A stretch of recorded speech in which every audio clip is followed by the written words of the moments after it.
अस्सलामुअलैकुम। हाजिर है सना कैसा है। आज मैं आपको मसाला भरे बैंगन बनाना सिखा रही हूँ। मैंने इसमें 4 खाने के चमचे दही लिया है। 2 खाने के चमचे हम इसमें इमली का पल्प डालेंगे। 2 खाने के चमचे लहसुन अदरक का पेस्ट और 2 खाने के चमचे हम इसमें सौंफ, 2 खाने के चमचे हमने इसमें धनिया पाउडर, 1 चाय का चमचा इसमें गरम मसाला पाउडर, 1 चाय का चमचा इसमें हल्दी, 1 चाय का चमचा इसमें नमक ऐड करेंगे और 1 चाय का चमचा चाट मसाला,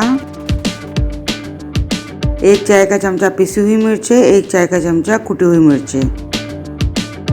इसे अच्छी तरह मिक्स करेंगे और साथ ही हम इसमें 2 खाने के चमचे लेमन जूस डाल देंगे और अच्छी तरह इसको मिक्स कर लेंगे। अब हम बैंगन लेंगे, कट लगाएंगे। आप देख सकते हैं कि मैंने चारों तरफ से काट लिया। अब हम इसके अंदर इस तरह मसाला इसमें फिल करेंगे। सारे बैंगन में इसी तरह मसाला फिल करेंगे। देखिए माशाल्लाह से कितना अच्छा लग रहा है। अब हम पैन में ऑयल डालेंगे। आधा कप मैंने इसमें ऑयल डाला है और पहले हम जो मसाला भरे बैंगन थे उनको फ्राई कर लेंगे। जब हम इसको हल्का सा फ्राई कर लेंगे तो ये बाइंडिंग का काम करेगा ऑयल, तो फिर मसाला इसमें से निकलेगा नहीं। इसको तकरीबन 2 से 3 मिनट तक के लिए बस ऑयल में फ्राई करेंगे।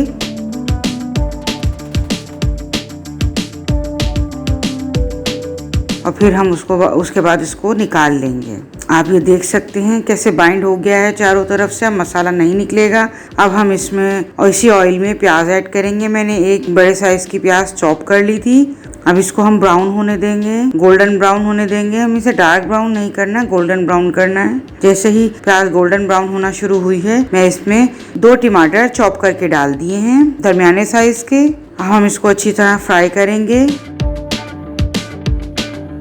उसके बाद हम इसको 3 से 4 मिनट के लिए कवर करके रख देंगे ताकि टमाटर और प्याज दोनों गल जाएं। ये देखें 3 से 4 मिनट हो चुके हैं और टमाटर और प्याज दोनों गल चुके हैं। अब जो मसाला इसमें बचा हुआ था बैंगनों में जो हमने भरा है, वो मसाला हम इसमें ऐड करेंगे और अच्छी तरह मिक्स कर लेंगे। जैसे ही अच्छी तरह मसाला मिक्स हो गया, हमने उसमें बैंगन डाल दिए। बैंगनों को डाल के अच्छी तरह हम इसमें बैंगनों के फ्राई करेंगे मसाले के साथ और इसको कवर करके 10 से 12 मिनट के लिए स्लो फ्लेम पर रख देंगे। आप देखें बैंगन भी बिल्कुल सही गल चुके हैं। अब हम इसको डिश आउट कर लेंगे। माशाल्लाह से देखें कितना अच्छा इनका कलर लग रहा है और ये जायके में भी इतने ही अच्छे हैं। आप इसको दावतों में भी सर्व कर सकते हैं बना के, आप इसे घर में भी सर्व करें, लोगों को बहुत पसंद आएंगे, लोग आपकी तारीफ करेंगे। आप इसको घर में जरूर ट्राई कीजिएगा। मिलते हैं नेक्स्ट रेसिपी के साथ। अल्लाह हाफिज।